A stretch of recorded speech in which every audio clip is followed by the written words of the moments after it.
Hey there, it's Corson-Knowles, and right now I want to talk to you about doing market research for your books. And this video is just for market research for non-fiction books.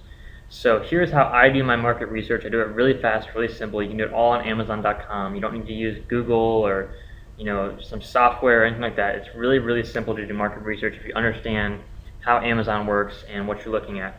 So here I am. I'm on the bestsellers list again. I'm looking right now at animal care and pets. It's under crafts, hobbies, and home. So I just chose this category at random. You can choose any category you want, whatever you're interested in, or whatever you would love to write about. I recommend going to that category, that genre, that niche, and then looking at some books that are selling really well in that niche. So what I'm going to do here is I'm just going to click all of these books that are the top selling books that kind of look interesting. So Smoky Mountain Tracks, Animals Make Us Human. So I'm just going to go through and just click these books and just kind of look at how well they're selling, what they're about, and getting a feel for the market. So I don't really know anything at all about puppy training or dog training. I think I've read one book on it my whole life, which is actually a really fascinating book. But anyways, I'm just going to click these top 20 books and kind of look at them and see what this market's all about and how this market's working right now.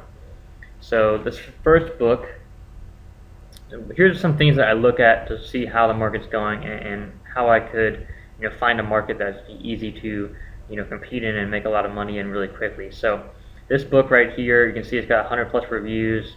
It's selling, it's 360 pages, and it's selling for $5 on Kindle, which is pretty cheap for a book that's 400 pages long. So this is quite a big book. Most of my books are quite a bit shorter than that. But whatever your niche is, it could be longer, shorter, whatever. So then here is the bestsellers rank. So it's number 231 in paid Kindle store. So this book is probably selling several hundred or 1,000 copies a day, somewhere in that range. It's selling a lot of books. So the author is making a lot of money from this book. And it looks to me, what is this book about? How can we give animals the best life for them? What does an animal need to be happy? So anyways, this book, well, I don't want to take up all your time in this video trying to figure out what these books are exactly about if I can't get a feel for it right away. So let's just skip this one for now. But just understand that market research is something that's going to take some time. You have to read the books in your niche and understand a lot more about them. I'm just going over a brief overview of how I would do it. So I would look at all these books and get a feel for how many pages they are, what's the price range. How well are they selling? This one's $7.07 in the Kindle store, so it's selling hundreds of copies a day. What is the book about? I'm going to read their descriptions, the editorial reviews, and the book descriptions especially. Get a feel for what the book is about. If I want more information about the book, I'll click the book and do the look inside feature, and I'll start reading this book, the first beginning of the book, and just get a feel for, again, what the book is about. And then if you want even more information, what you can do is look at the reviews. This is a great source of information about your market. A lot of people don't understand, but reviews are a powerful, powerful source of information because this is your customers, your target customers in this niche telling you what they like about the book and what they don't like about the book. So this can be invaluable information when you're planning to go into a market, or maybe you're already in a market but just want to write better material that's more helpful to your customers, to your readers. So I would read the reviews, especially from people like this who are a Vine Voice or a top 1,000 reviewer, because these are really professional reviewers. You know that they're not paid for. These aren't reviews that were just, oftentimes friends of the author or something like that. These are like usually impartial reviews, and usually, if there's something wrong with the book or something that the reviewer doesn't like, they're going to let you know if they're a Vine Voice or top 1,000 reviewer. But anyways, just look at the reviews and see what readers like and what they don't like, and write down a list. Okay, here is what readers like in this dog niche or this pet niche.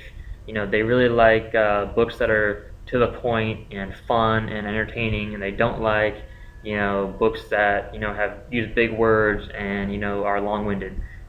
Write down the pros and cons that readers are saying are good and bad things about books in your niche, and then when you're writing your book, try to incorporate as many of those good things as possible and try to minimize any of those negative aspects that readers don't like. Now, I'm not saying you should cater entirely to reviewers or to readers and give them exactly what they want and not have your own voice as an author. I don't think that's right at all.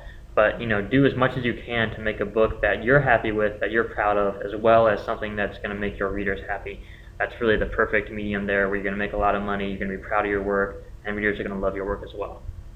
So again, just keep looking at all the books in your niche and get a feel for the page count, the pricing, what the books are about, and see if you can find something that's really unique.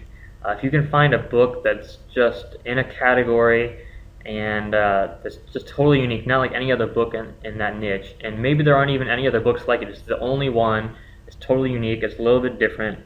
If you can find a book like that and write a book similar to that, see, that's going to be a really good way to make sales fast. So, for instance, if you notice that in this dog category that all these people are writing books about dog training, but no one's writing books about how to take care of really big puppies or really big dogs.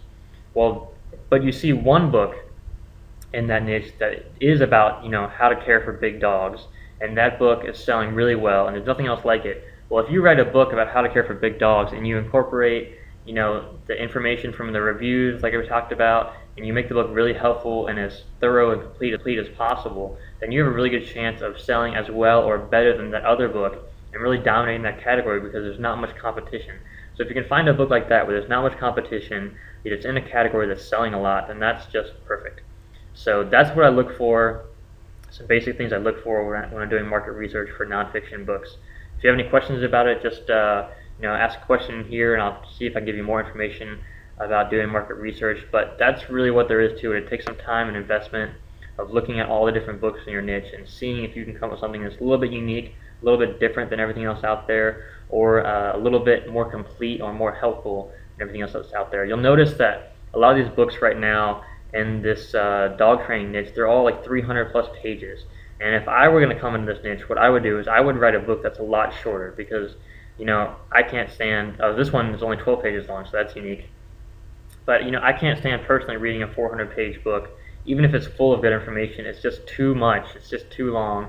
And I often find a lot of times authors just write way too much information, way more than you need. And if you could write a book, if everything else on the bestsellers list is 300 or 400 pages, if you can write a book that's 100 pages or 60 or 80 pages that gives the same amount of information but without all the long-winded explanations and that kind of stuff, then I think you can do really, really well. And that's one of the things that really worked well for me and my initial books about Kindle publishing and Kindle marketing is that I kept them short and succinct and to the point, but I kept them jam-packed with the great information that helps readers.